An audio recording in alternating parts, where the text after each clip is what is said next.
Assalamualaikum warahmatullahi wabarakatuh. Alhamdulillahirabbil alamin wassalatu wassalamu ala asyrofil mursalin sayyidina Maulana Muhammadin wa ala alihi wa sahbihi asma'in nama ba'du. Ingkang sangat kula hormati Kiai Haji Dr. Insinyur Salahuddin sedanten keluarga Mbah Hasyim, sedanten dzurriyyah. Iki wonten putri, wonten bulik-bulik, wonten Gus Umar, wonten Bu Lili, wonten sedanten semua alumni, semua santri-santri yang kami cintai. Saya ini syukur sekali karena waktunya tinggal sebentar, jadi uji nyalinya juga sebentar. Saya akan ngomong sesuai spesialisasi saya, yaitu fikih. Karena saya murid Kiai Haji Maimun Zubair yang bersanad lewat Mbah Karim sampai Mbah Hasyim, atau bersanad lewat Mbah Mun, Mbah Zubair, kemudian Mbah Fakih Mas Kumambang, juga teman Mbah Hasyim ketika sama-sama ngaji di Mekah. Saya akan mengkagumi Gus Dur dari segi fikih.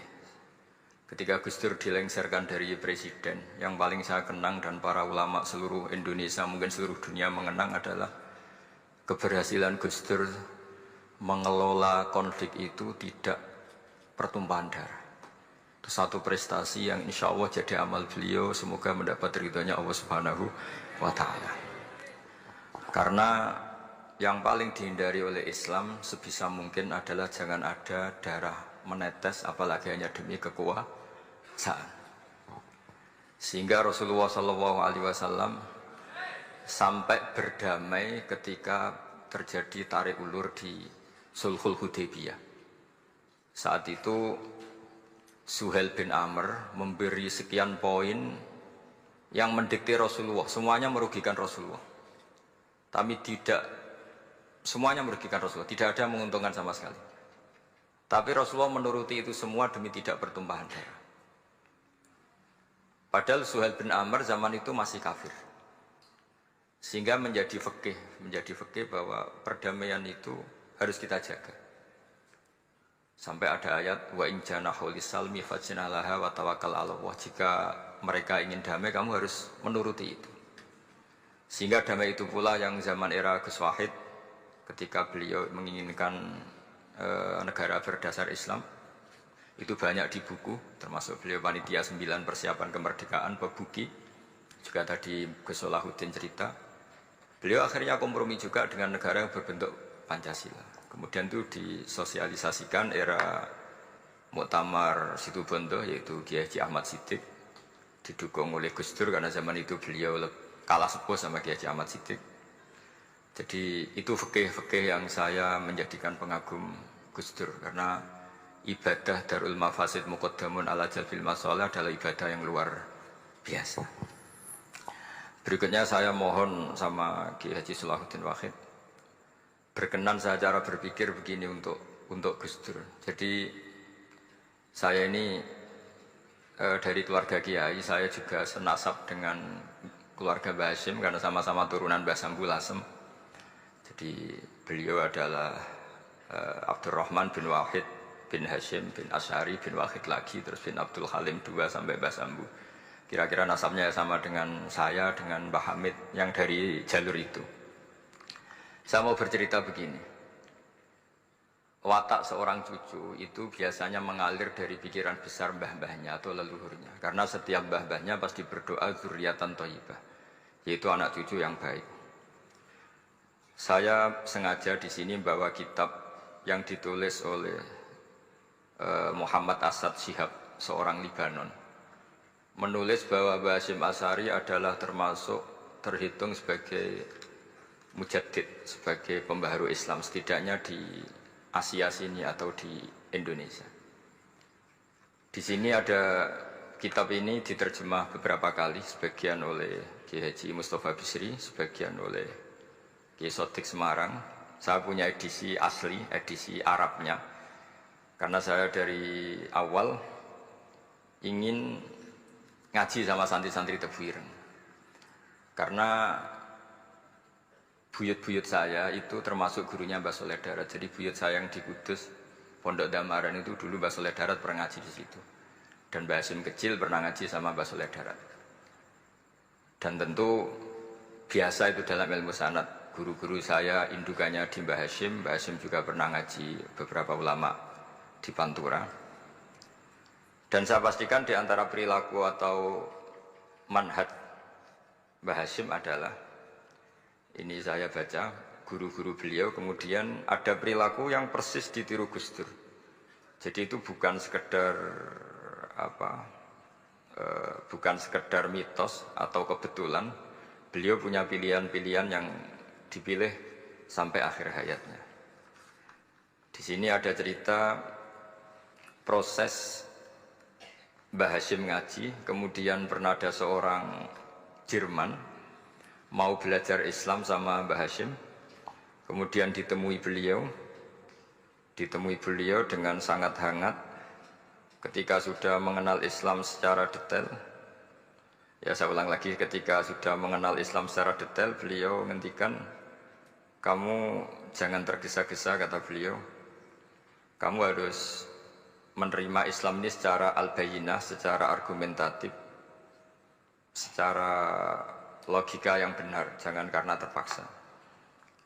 Itu pula yang akhirnya Mbah Hasyim mendorong khurriyatul fikri. Orang itu harus merdeka dalam berpikir. Itu pula yang mengilhami Rasulullah SAW ketika Sulhul Hudaybiyah. Orang kafir yang masuk Islam harus dikembalikan ke habitat kafir, karena itu habitat asli. Karena rata-rata dulu suku Mekah zaman itu kafir semua. Tapi yang orang Islam masuk kafir harus dibiarkan karena dianggap kembali ke habitat. Tentu semua perjanjian itu merugikan Rasulullah SAW. Tapi yang unik, Rasulullah itu menerima itu semua. Kata Rasulullah, sudah perjanjian itu kita terima saja. Akhirnya perjanjian itu diterima. Kemudian tapi Nabi hanya minta satu hal. Orang kafir Quraisy tidak boleh melarang orang diskusi Islam. Akhirnya mereka diskusi tentang Tuhan, tentang agama, tentang macam-macam. Sehingga mereka akhirnya membandingkan, enaknya punya Tuhan batu sama Tuhan yang disebut Muhammad. Tentu mereka masih jangkar pakai nama Muhammad. Mereka diskusi. Kalau kita punya Tuhan berhala, efeknya begini-begini. Kalau Tuhan kita banyak, efeknya gini-gini. Diskusi. Yatafawaduna fil hadis. Mereka diskusi secara terbuka. Terus fama ahadun ya'kilu syai'an illa dakhala fihi. Kemudian seseorang yang berpikir secara benar, yang mengenali Islam, pasti akan masuk Islam. Sehingga karena mereka diskusi bebas tanpa tekanan, akhirnya mereka memilih Islam. Dan selama mereka Islam, mereka akhirnya ikrar Islam sama ikrar ya cara sekarang ikrar, kemudian menjadi Muslim. Dan otomatis perjanjian itu dibatalkan. Makanya kata Imam Zuhri, guru Imam Malik, maka nafathun a'zuma fil Islam min sulhul Hudaybiyah.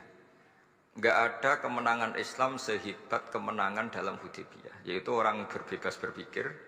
Kemudian kebebasan berpikir ini pasti mengarah ke mengaku yang benar, menanggalkan yang salah. Tentu orang dulu mendewa-dewakan Lata Uzza, pokoknya menuhankan makhluk, menjadi sadar bahwa itu aneh. Kenapa kita harus sembah batu yang dipahat? Kenapa kita harus menyembah makhluk dan sebagainya? Dan akhirnya mereka Islam. Tapi dulu kalau suasana perang itu keinginan orang hanya ingin menang kalah. Jadi yang kafir itu hanya ingin menang. Pokoknya jangan sampai kalah. Nggak pernah berpikir Islam itu apa.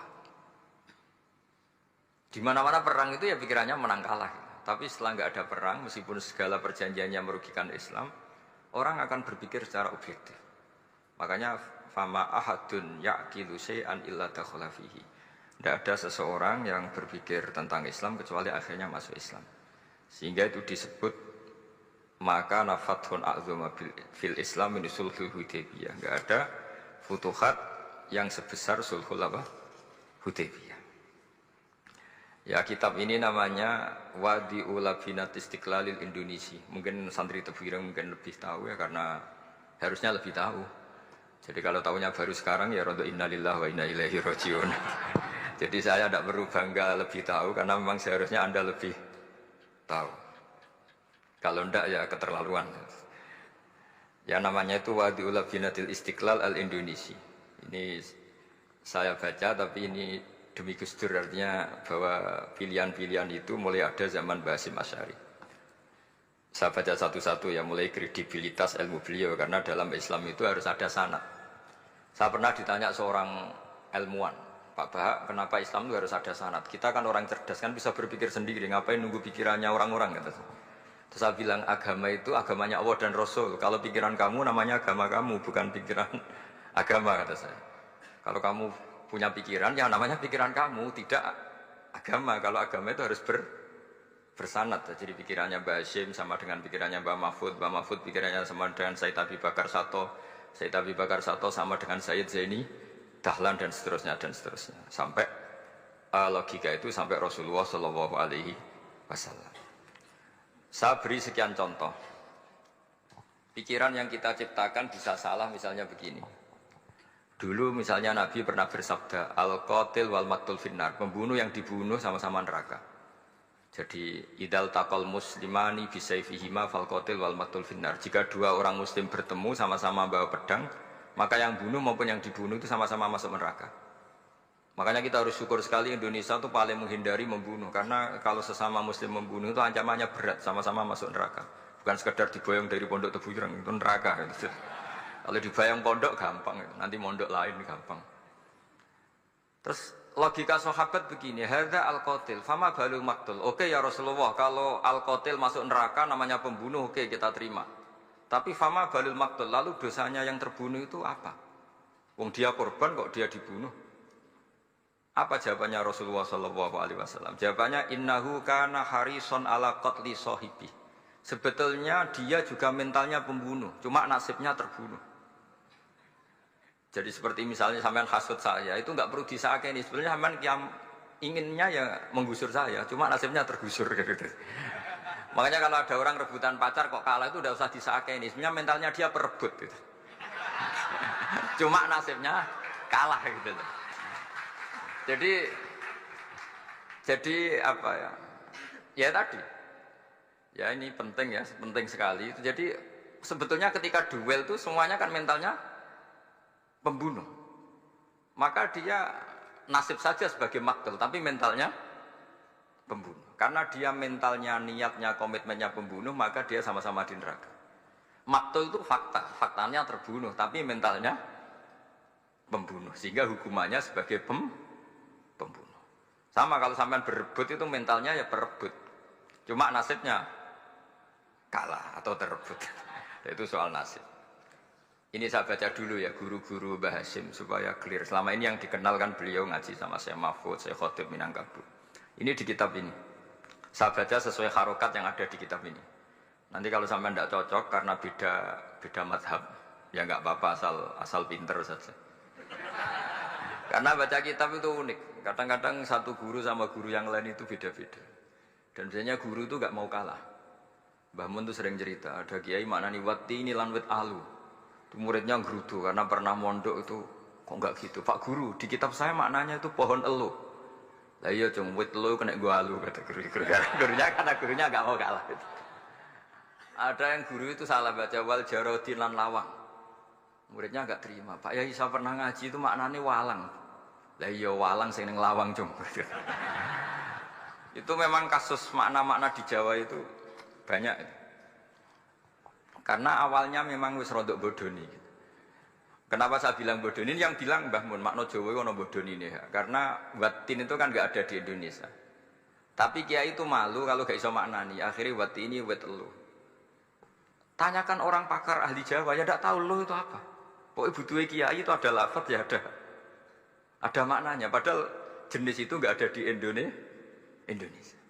Seperti haudat, itu maknanya di Jawa sekedup. Sekedup itu rumah kecil yang ada di unta zaman dulu. Di Jawa ada enggak? Tidak ada. Kalau kamu tanya orang Jawa ini apa namanya? Namanya ya rumah kecil di atas unta. Tapi di Jawa dulu punya makna namanya apa? Sekedup. Jadi Kiai Jawa itu luar biasa improvisasinya. Ya rodok bodoni gitu. Lah yang sering bodoni itu bab halal haram, tapi bodoni apik. Yang tidak semua bodoni itu buruk, kadang wajib. Betul ya? Ini sama tergesola. Ini karena keahlian fikih saya juga barokahnya Mbah Hasyim Asy'ari supaya beliau senang. Beliau senang karena para nabi, para wali, para ulama itu tidak meninggal. Tadi kalau Mbak Anita bilang wafat itu kalau dalam bahasa Arab wafa yafi wafaan itu maknanya nuhoni. Nuhoni itu sudah memenuhi. Jadi sebenarnya memang nggak pernah ada orang mati itu. Jadi kita punya jatah umur, jatah rezeki sudah terpenuhi semua. Namanya wafat dari kata wafa yafi wafaan. Sesuatunya sudah penuh maka diambil. Kalau roh sendiri nggak pernah meninggal. Ya roh sendiri kalau Mbak Anita bilang kita memperingati kehidupan Gus Dur ya memang hidup karena tadi nggak ada siapapun bilang orang itu mati. Orang mati itu adalah jasad, rohnya diambil dari jasad. Lah roh sendiri ini nggak pernah berstatus mati karena makanya orang Jawa semua sepakat. Wong mati ku piye? Sing nyawane dijabut, jasadnya mati, nyawanya diambil. Kemudian nyawa ini yang mengalami dapat nikmat maupun dapat azab. Sehingga keyakinan ahli sunnah wal jamaah ini perlu didoakan karena menghadapi Allah butuh topangan doa dan doa itu nggak pernah salah karena otoritas doa itu milik Allah Subhanahu wa Ta'ala. Tidak bisa kamu nyemprit Allah ini sudah akhirat loh, amal nggak ada gunanya loh, tidak bisa.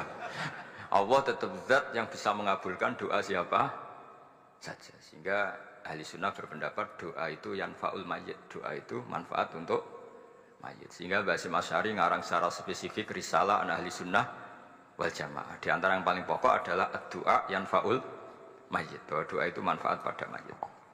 Ini saya hitung ya guru-gurunya Mbah Hasyim. Darus Salhat Muhammad Hasyim Asy'ari ini karangannya Asad Syihab, orang Libanon. Buku ini selesai tahun 72. Beliau lama sekali ikut ngaji di sini sama Mbah Hasyim. Tapi sebagai peneliti, beliau ke sini sudah alim. Ndak terus masih ngapalkan alif bata itu ndak, itu masih sudah alim. Darus Salhat Muhammad Hasyim Asy'ari fil Haramil Makki Syarif fi Makkah al-Mukarramah alaihi ulama. Seterusnya beliau hitung ya. Amsalus Syekh Ahmad Amin Al-Attar wa Sayyid Sultan bin Hasyim wa Sayyid Ahmad Zawawi. Ya dihitung ya sudah berapa itu. Tapi beliau ke sana sudah alim loh. Jangan sampean kira kalau sampean ke sana itu jadi TKI repot nanti. Itu kata Mbah Mun kalau ada orang mau mondok Mekah. Tapi apa mondok Mekah wis alim dereng. Kersane pinter bahasa Arab, Pak. Bakul es nang Arab pinter bahasa Arab kata Mbah. Jadi kalau beliau kalau sama orang belum alim mondok di Mekah itu agak duka beliau. Ya, Syekh Ahmad Amin Al-Attar, wa Sayyid Sultan bin Hasyim, wa Sayyid Ahmad Zawawi, wa Syekh Ibrahim Arab, wa Sayyid Ahmad bin Hasan Al-Attar, wa Syekh Said Al-Yamani. Ini yang gurunya Mbah Zubair juga, guru-gurunya keluarga sarang. Wa Sayyid Husain Al-Habsyi. Ini mbah-mbahnya keluarga Habib Anis Solo. Jadi ya pokoknya keluarga besar Solo karena kita tahu Habib Anis itu bin Alwi bin Ali yang punya simtut Duror bin Muhammad bin Husain. Alladzi tawalla mansibal iftah hatta wafatul maniyah wa Sayyid Bakar Sato. Ini yang ngarang Anatul Talibin. Wa Syekh Rahmatullah wa Sayyid Alawi bin Ahmad As-Segaf. Ini yang ngarang Tarsihul Mustafidin. Kita tahu sarah i'anah paling terkenal adalah dua I'anatul Talibin dan Tarsihul Mustafidin. Itu dikarang oleh Alawi bin Ahmad As-Segaf. Terus wa Sayyid Abbas Al-Maliki. Itu banyak Sayyid Muhammad. Karena kita tahu Sayyid Muhammad adalah Muhammad bin Alawi bin Abbas, ya, Muhammad bin Alawi bin Abbas. Itu juga gurunya Mbah Hasyim. Wa Sayyid Abdul Az-Zawawi wa Syekh Saleh Bafadl wa Syekh Sultan Hasyim Dagestani. Jadi selain guru-guru di Indonesia termasuk Mbah Mahfud Termas, Syekh Khotib Al-Minangkabau, beliau punya guru-guru itu yang saya sebut. Lalu barokahnya guru-guru itu, ya, barokahnya guru-guru itu, Mbah Hasyim berpikir seperti itu, dan berpikir seperti itu yang mengilhami Gus Wahid, kemudian Gus Wahid mengilhami Gus Dur. Kenapa saya cerita ini? Supaya kamu tahu bahwa pikiran-pikiran besar Gus Dur itu ada sanadnya. Jangan sampai kamu berpikir Gus Dur cerdas, muka kan delok film lah, terus gue delok film kan ya repot gitu. Jadi makanya ini, karena banyak juga yang cerita Gus Dur sebagai budayawannya, sebagai demokratnya, sebagai pluralisnya. Yang cerita itu kan sudah ada, masa saya disuruh ceritain lagi? Jadi kalau sampean saya cerita itu lagi kan coro Jawa tahsilul hasil. Jadi ini itu tidak bidang saya. Bidang saya akan melihat Gus Dur sebagai cucu Mbah Hasyim siapa? Asy'ari. Ini saya baca ya. Ini bahasa Jerman tapi sudah diagak-agak Arabkan. Ma'al Muhandis Karel von Schmidt. Ini Mbah Hasyim. Jangan kira yang pernah berkawan ya, bersosialisasi dengan non muslim itu mulai Gus Dur, mulai Mbah Hasyim. Ini Mbah Hasyim ini di halaman 108 kitab tadi Wadi'ul Labinati Istiqlal Al-Indonesia. Kitab ini boleh sampean gasap kok. Nanti setelah ini tak bawa pulang atau sampean gasap enggak apa-apa. Ini santri-santri tafsir enggak apa-apa. Siap ya? Ya nanti bisa dibajak. Lakot kan seterusnya hakon ziarati ala Muhammad Hasyim wa kana dzalika fi yaumini 7 Juli tahun 1936. Fi maqorihi Tebu Ireng. Haitsu taqaltu indahu bil muhandis Karel von Smith. Wa kana til fursa saikhal tahadus ma'ahu tawilan.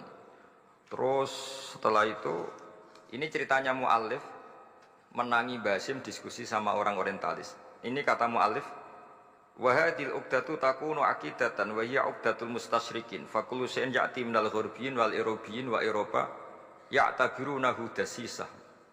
Jadi zaman itu Basim itu sering punya tamu dari Eropa, dari Barat, dari macam-macam. Sumasta trodal muhandis terus sampai. Nah ini cerita saja betapa Basim itu perkawanannya luas sekali.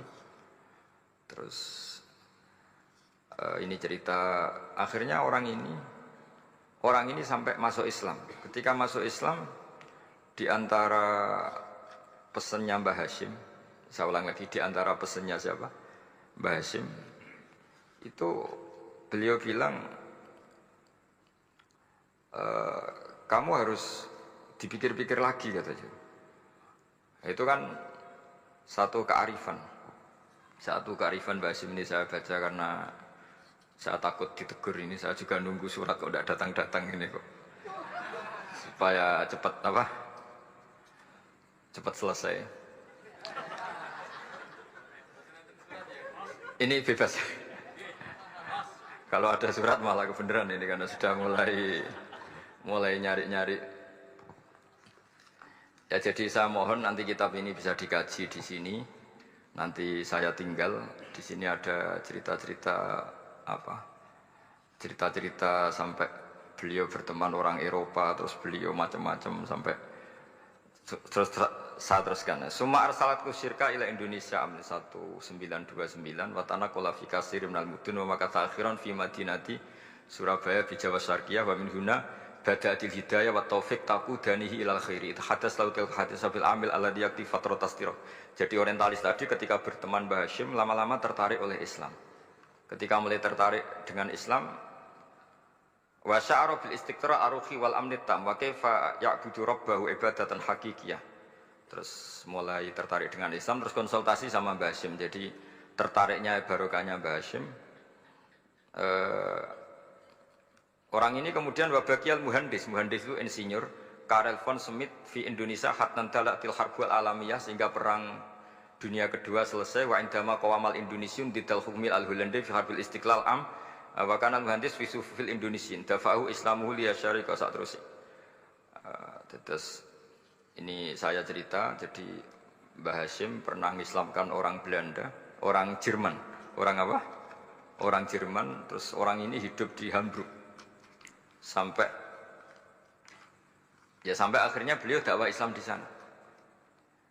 Jadi ini ini penting ya supaya sampean tahu bahwa Tebu Ireng mulai dulu adalah komunitas internasional.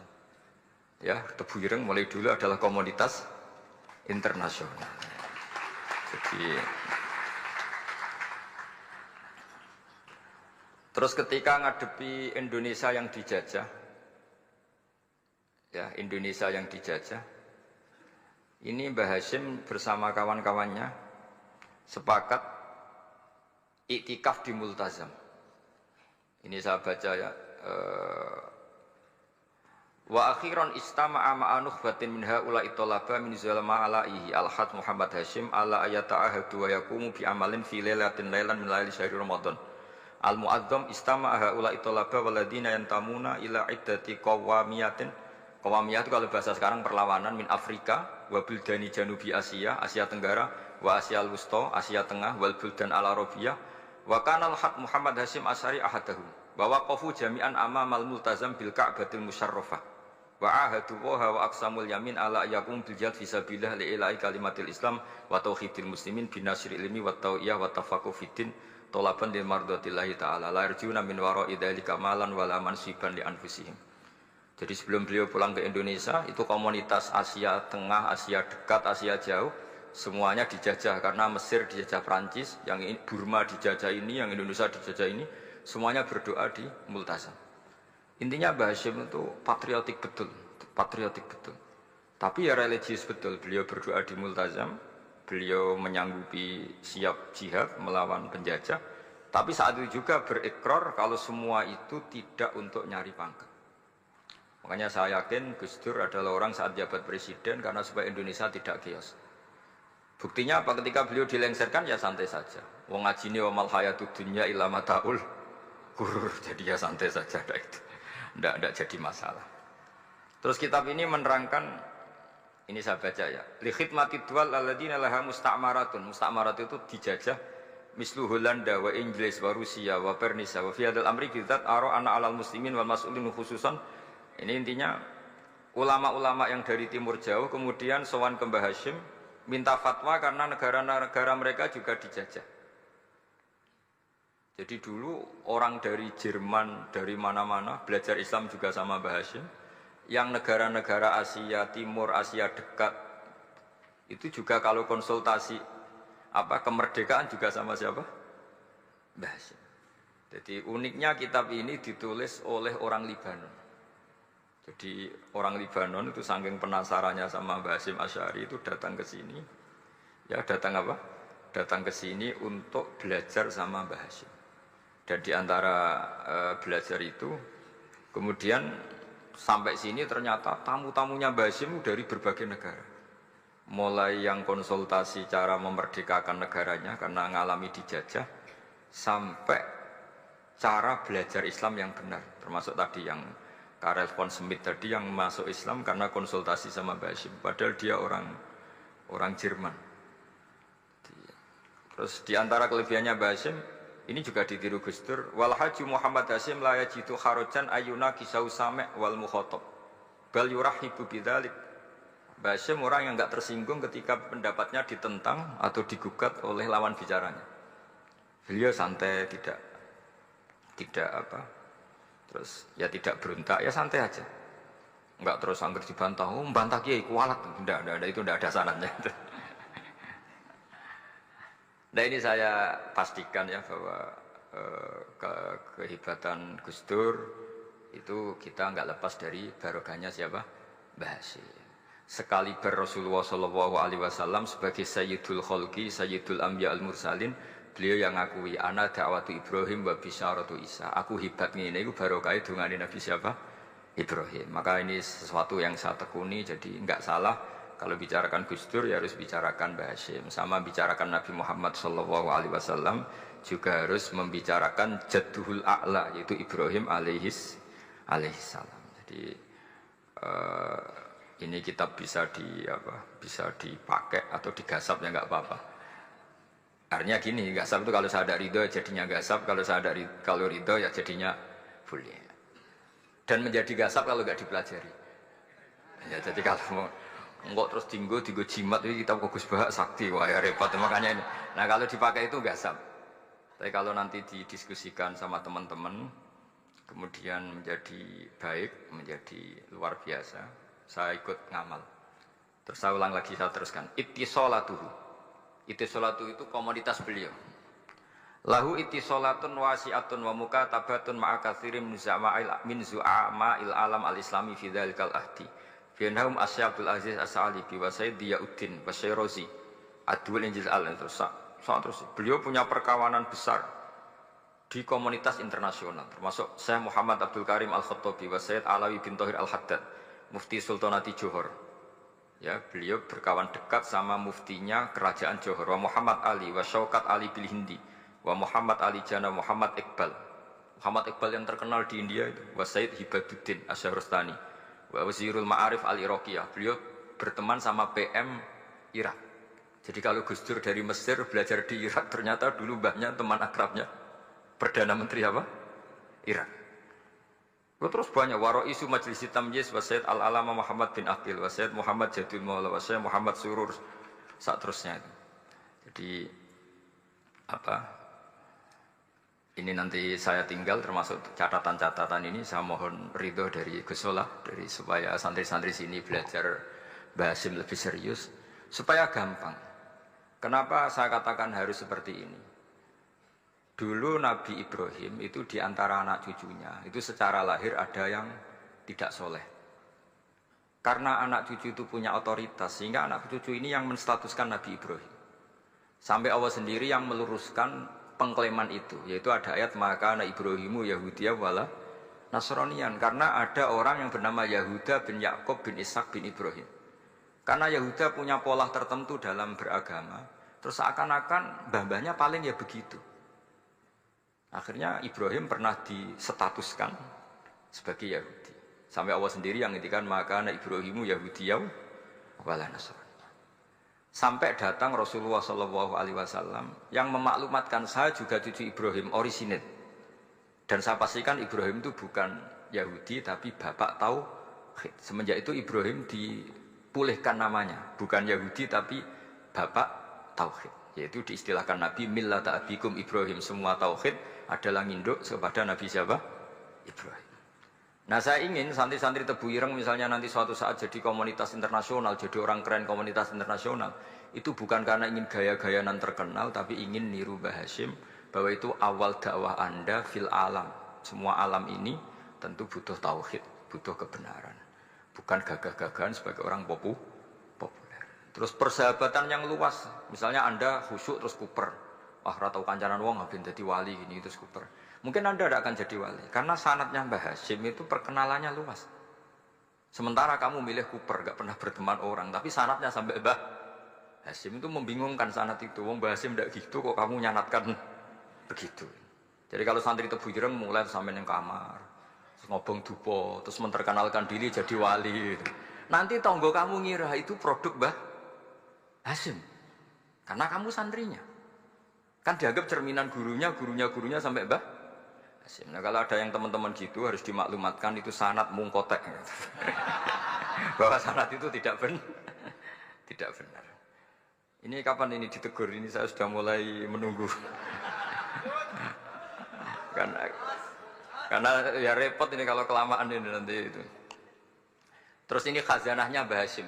Khazanah itu ya perpustakaan kalau sekarang. Maktabatuhu. Tu'addu maktabatul khat Muhammad Hasyim Asy'ari min aghnal maktabat lihtiwaiha ala anfasil kutub. Jadi ini kadang harokatnya ya beda dengan bacaan saya. Sama anut bacaan saya saja. Di sini ditulis anfusil kutub. Selalu saya baca anfasil kutub karena maknanya kitab terbaik. Kalau kitab terbaik bacanya bukan anfus tapi apa? Anfas. Ya nanti kamu debat sendirilah sama teman-teman ini bacanya apa. Karena ini kadang harokatan. Kalau kadang harokatan itu repot. Sampai bantah itu kadang sungkan mbek sing aran, orang bantah kadang beda. Lah supaya selamat, iki ora saleh mu'alif, khotote sing goblok biasanya gitu korban. Biasanya gitu kalau untuk menyelamatkan kiai itu, wah ini yang ngetik yang salah. Padahal kadang kiai ini barang ya rodok salah tapi ya sembol. Daripada sultan sama kiai kan mendingan sama pengurus. Ya gitu ya sepakat ya. Jadi ya sudah terus. Ya saya baca. Tu'addu maktabatul khat Muhammad Hasyim Asy'ari min aghnal maktabat lihtiwaiha ala anfasil kutub al-ilmiyah al-islamiyah. Jadi kalau tadi yang diceritakan para kawan-kawan Gus Dur suka baca. Itu Mbah Hasyim itu kitabnya banyak sekali dan semuanya kitab terbaik. Min matbu'atin baik yang dicetak wa makhtutatin baik yang masih tulisan tangan. Athariyatin qadimah baik kitab-kitab yang sudah hampir punah karena saking lamanya. Wa tadummu hadil maktabah jullal kutub al-mu'allafah wal lughat al-arabiyyah wal indonesia wal jawiyah wal malaysia wa ba'dal lughat al-ajnabiyyah al-ukhra. Jadi zaman Mbah Hasyim itu perpustakaannya sudah ada bahasa Indonesia, bahasa Jawa, bahasa Malaysia, bahasa Inggris.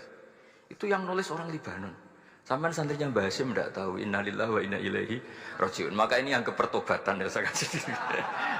Jadi ini saya biasa guyon, ini guyon sama santri, saya tidak midatoni kiai, jadi ini guyon sama santri. Semoga guyonan ini manfaat. Wassalamualaikum warahmatullahi wabarakatuh.